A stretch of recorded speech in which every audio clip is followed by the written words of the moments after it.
morning. This morning we're going to Scones from the CW Station of Australia. 70 years in the kitchen. 70 years. These scones have been getting made for 70 years. The first thing you do is heat the oven to 220 degrees. The next thing you're going to do is feed the recipe. Stick together 450 grams or 3 cups of plain flour. This is a cup. The measurements go like that with the cup. Now what we have to remember when I make scones from the CWA recipe book, sometimes they're excellent and sometimes they're really mediocre. So once you've got it in the cup, you just pour it in and then sift. Do you know the main clearer from the daily baking powder according to this? It says sift together 3 cups plain flour, 2 teaspoons of baking powder. So I'm just putting in the baking powder now. Now the main thing about scones, and I'm pointing my finger here to emphasise importance, is do not overhandle the scones. Okay, do not. You put in your tablespoon of butter, and then you're going to gently do this. And what is that called? This is called doing this gently. You're going to rub the butter in so that you end up with breadcrumbs, but you're not going to overdo it. You're going to treat it as though you've got Inspector Gadget fingers with feathers on them. And you're tickling your lover with your Inspector Gadget fingers with feathers on them. That's how you're handling it at this point in time. Oh, and if you don't like to be too near the scones, use your extendable octopus arms from your Inspector Gadget kit. I recommend this. Especially if you've got better things to do in other rooms of the house, you can make scones with your octopus arms. Now if you'd like to come and see this, you'll notice there's very many differences. When we're talking about rubbing it in, and you do it like this, because I'm assuming it'll be girls making the scones. I won't have men in the kitchen, no! It's CWA scones, not CMA scones. Men are everywhere. You're not getting in the fucking kitchen too. Oh, I'm sorry, dear. I tend to get off and I'm spitting now. No, excuse me. I didn't want to do that in the scones for obvious reasons. Now, I have to say at this point though, I'll just gently continue doing this for a moment, but I have to say at this point, if ever you have CWA scones from one of the tents, and you notice that they're particularly nice or particularly different, it's because of the spit of the woman that made them, I guarantee it.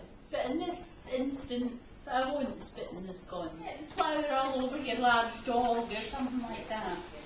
Here you're going to take a knife. You're going to stand like this. And you're going to say, if these scones aren't good, this is what I'm going to do.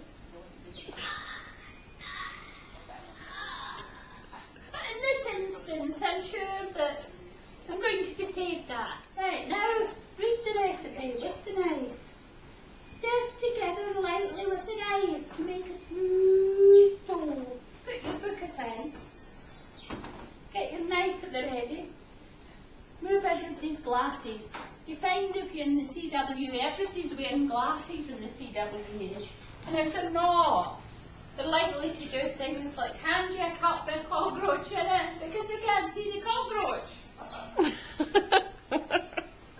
Right. Yes. Oh yes. It's all right, darling. The cockroach has flavour. Oh yes. Now you stir with the knife. You're doing a chopping action and you don't stir much. Stirring your scones muchly is the cause of great discomfort for the scones.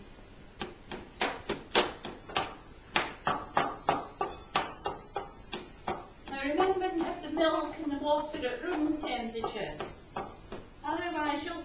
all the scones. She'll be very frightened.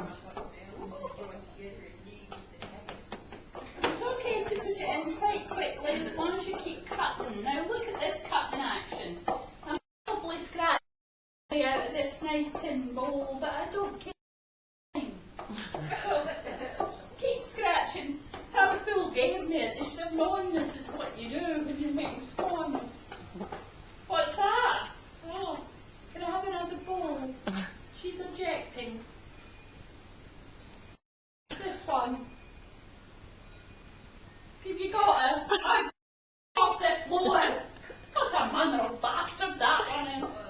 Right, keep chopping. Now when we eat these ones, we're going to have them with jam and cream. Some people call this a Devonshire tea. It actually originates in Scotland. Scones originate in celebration of the Stone of Scone, which was stolen from the coronation chair in Scotland and put under the coronation chair in Westminster Abbey. Scones are made in commemoration of the stone, and they're big and chunky and scone stone shape. He's a wee pet.